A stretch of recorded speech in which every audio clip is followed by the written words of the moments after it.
बच्चों हम कक्षा 7 की गणित पाठ्य पुस्तक का अध्ययन कर रहे हैं और हमारा टॉपिक चल रहा है बच्चों अध्याय 11। क्या नाम है बच्चों इसका? परिमाप और क्षेत्रफल।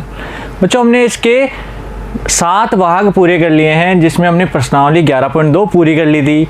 बच्चों आज हम शुरू करेंगे इसका पार्ट 8, जिसमें हम वृत्त के बारे में सीखेंगे कि वृत्त क्या होता है, इसमें कौन कौन से अवयव होते हैं। ठीक है बच्चों, तो सबसे पहले देखो वृत्त की परिभाषा क्या है कि एक स्थिर बिंदु से समान दूरी पर स्थित बिंदुओं का बिंदुपथ वृत्त कहलाता है। बच्चों क्या समझे इससे कि एक स्थिर बिंदु से समान यानी निश्चित दूरी पर स्थित बिंदुओं का एक बिंदुपथ जिसकी इस बिंदु से दूरी समान रहे तो वह क्या कहलाता है? वृत्त कहलाता है। ठीक है बच्चों, जैसे वृत्त की आकृति दिख रही है सभी को, इसके अंदर जो बीच में बिंदु है ना, इसको वृत्त का केंद्र कहते हैं। तो बच्चों यहाँ वृत्त का केंद्र क्या है? ओ बिंदु।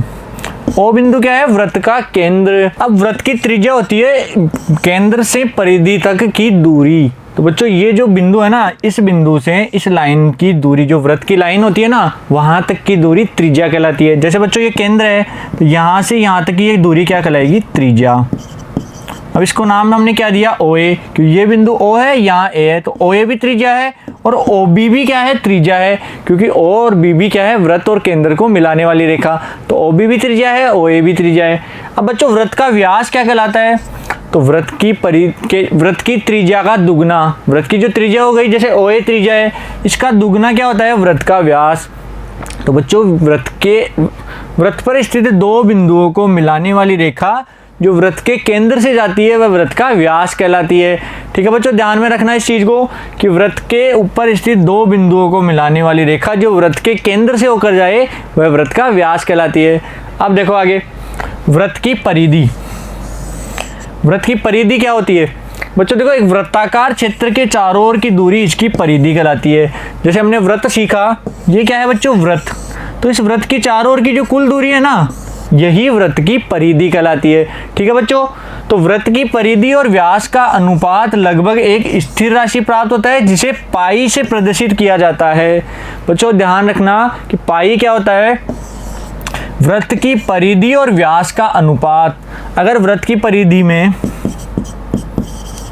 व्यास का भाग लगाएंगे तो हमें एक राशि प्राप्त होगी, उस राशि को हम पाई कहते हैं। ये हर वृत्त के लिए हमेशा समान रहती है। तो वृत्त की परिधि और उसके व्यास का जो अनुपात है वही पाई कहलाता है। जैसे बच्चों देखो, सी अगर वृत्त की परिधि है और डी वृत्त का व्यास है, तो सी में अगर डी का भाग लगा के अनुपात निकालेंगे तो एक राशि प्राप्त होगी, उसे पाई कहते हैं। और पाई का मान एक निश्चित राशि होता है।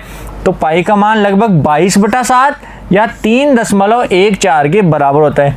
बच्चों ये मान फिक्स नहीं है, इसको हम केवल लगभग लेते हैं। तो पाई का मान लगभग 22/7 या 3.14 के बराबर लिया जाता है।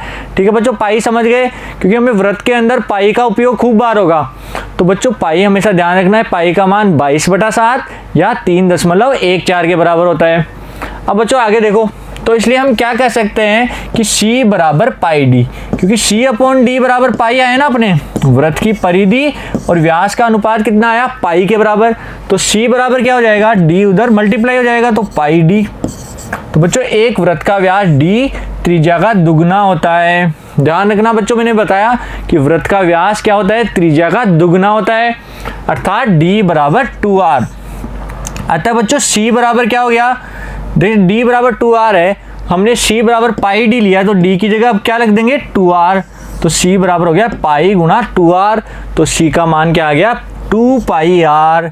तो बच्चों ध्यान रखना, वृत्त की परिधि कैसे निकाली जाती है?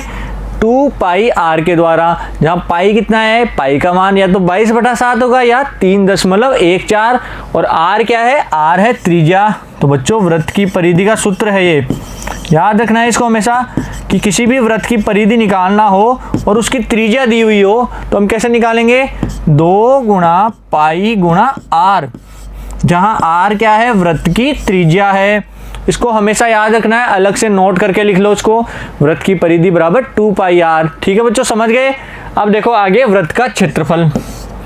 बच्चों वृत्त का क्षेत्रफल क्या होता है?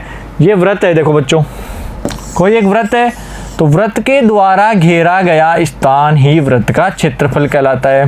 वृत्त के अंदर जितना स्थान घेरा जा रहा है ना, यही वृत्त का क्षेत्रफल कहलाता है।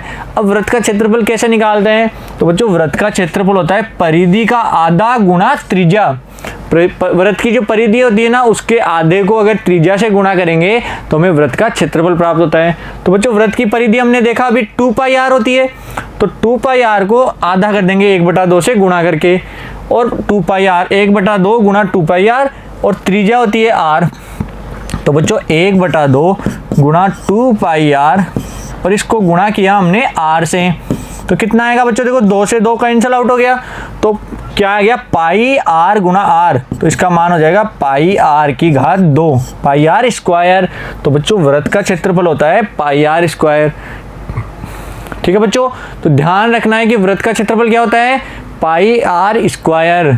पाई का मान 22/7 या 3.14, या और r कितना है? वृत्त की त्रिज्या।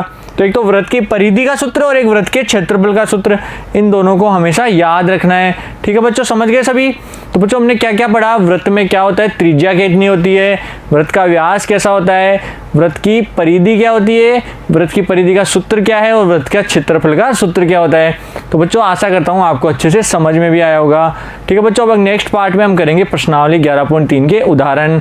Thank you.